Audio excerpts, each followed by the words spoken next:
தமிழ்நாட்டில் தொடர் தோல்வி படுதோல்வி அடைஞ்ச பிறகும் அதிலிருந்து ஒன்றிய அரசு இன்னும் பாடம் கற்றுக்கல. திட்டங்களுக்கு கூட நிதி ஒதுக்க ஒன்றிய அரசுக்கு மனம் இல்லை, நல்ல குணம் இல்லை. கடந்த முறை தேர்தல் பரப்புரைக்காக நான் வந்தேன். இப்போ நீங்கள் கொடுத்த வெற்றிக்கு நன்றியா உங்கள் மாவட்டத்துக்கான அறிவிப்புகளை வெளியிடுறேன்.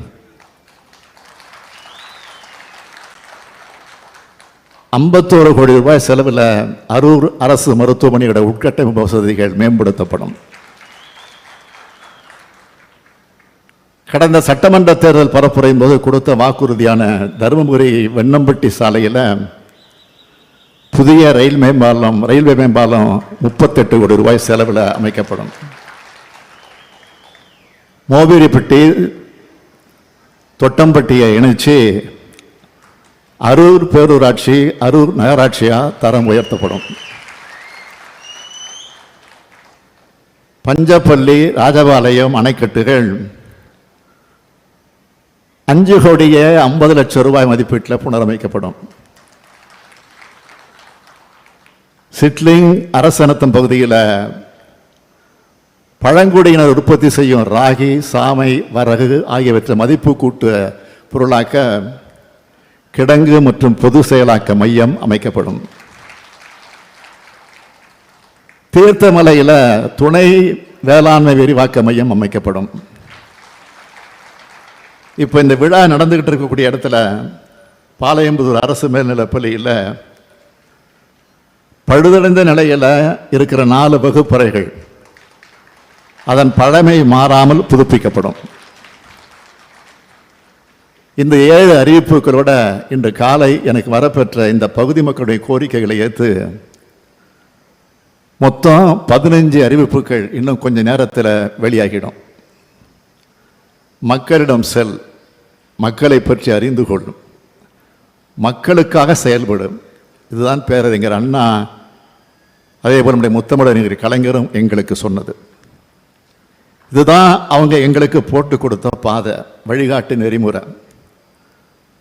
அந்த அடிப்படையில் தான் ஆட்சி பொறுப்பேற்ற நாள் முதல்ல மக்களுக்கான திட்டங்களை செயல்படுத்திக்கிட்டு இருக்கோம். அதோட பலனை மக்கள் எனக்கு எழுதுகிற கடிதங்கள் மூலமாக நேரடியாக அவங்கள சந்தித்து பேசுகிறப்பவும் நான் உணர்றேன். எடுத்துக்காட்டுக்கு 1-2 சொல்லணும்னா, 2 கடிதத்தை பற்றி சொல்லணும்னா, காஞ்சிபுரம் மாவட்டத்தை சார்ந்த பூரணி என்பவர் தன்னோட வீட்டு வாசல் முன்னாடி கழிவுநீர் தேங்குறது தொடர்பாக எழுதியிருந்த மனுக்கு மக்கள் முதல்வரில் தீர்வு கண்டோம். அதுக்கு நன்றி தெரிவித்தவங்க எழுதின கடிதத்தில் என்ன சொல்லி அதில் குறிப்பிட்டிருந்தாங்கன்னா, இதய நோயாளியான அவங்களுக்கு தேவையான மருந்துகள் அரசு மருத்துவமனைகளே கிடைச்சிடுறதாகவும், ஆனால் ஒரே ஒரு மாத்திரை மட்டும் வெளியிலே வாங்க வேண்டிய நிலை இருக்கிறதாகவும் சொல்லியிருந்தார். அந்த மாத்திரையோட விலை ஒரு அட்டை 215 ரூபா. ஒரு நாளைக்கு 2 மாத்திரைன்னு ஒரு மாதத்துக்கு 60 மாத்திரை சாப்பிடணும். கலைஞர் மகளிர் உரிமை திட்டத்தில் கொடுக்கிற 1000 ரூபாய் இதுக்கு ரொம்ப உதவியாக இருக்கிறதாகவும்,